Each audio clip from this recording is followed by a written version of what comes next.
आखे भरा दा मूंह वेखा वा ठीक है फिर मैं चलनी आ चल ठीक है भैना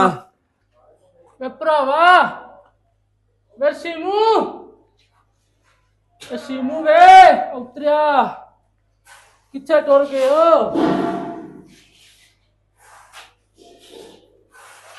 हाय भरावा वे सीमू अरे किथे टुर गए ने किड्डे किड्डे मल बनाए ने ना फुफी दी लत्तां पीड़ करदियां ने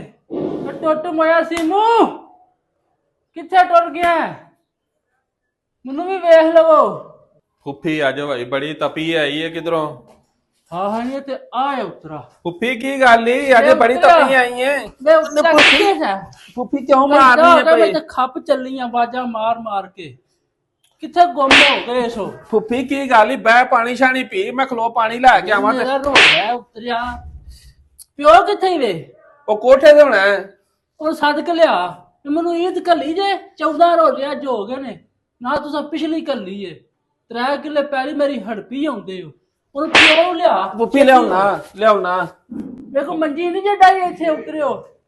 फुफी लियाउना मैं 1 मिनट सबर कर ਮਹੱਲ ਬਣਾਏ ਨੇ ਮੈਂ ਯੱਬ ਗਈਆਂ ਉੱਤੇ ਆਉਂਦੀ ਆਏ बाबा हाँ पुत्र तू इथे बह रहा फुफी मैनू उत्ते सेक छड़े चंगा मार मार के भैन तेरी आई अज बड़ी तपी आ ओनू ईद नहीं है दी और यार जहन च नहीं रह गया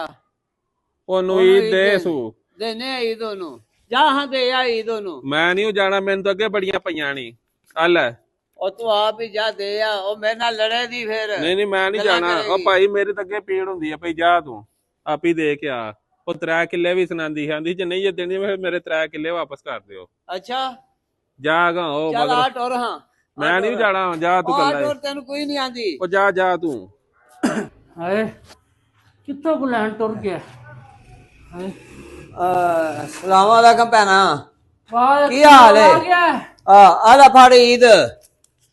तेरी ईद है ਮੈਂ ਕੀ ਕਰਨੀ ਮੈਂ ਮੇਰੇ ਕੋਲ ओ, ਪੈਸੇ ਬੜੇ ਨੇ भैना ये ईद है तेरी ਪੈਸੇ ਮੇਰੇ ਕੋਲ ਬੜੇ ਨੇ ਏਡੇ ਹੀ ਵਧਾ ਜਿਹੜੇ ਮੁੰਡੇ ਉੱਤੇ ਮੈਨੂੰ ਇਹ ਵੀ ਨਹੀਂ ਆਖੇ ਮੱਜੀ ਤੇ ਬਹਿ ਜਾ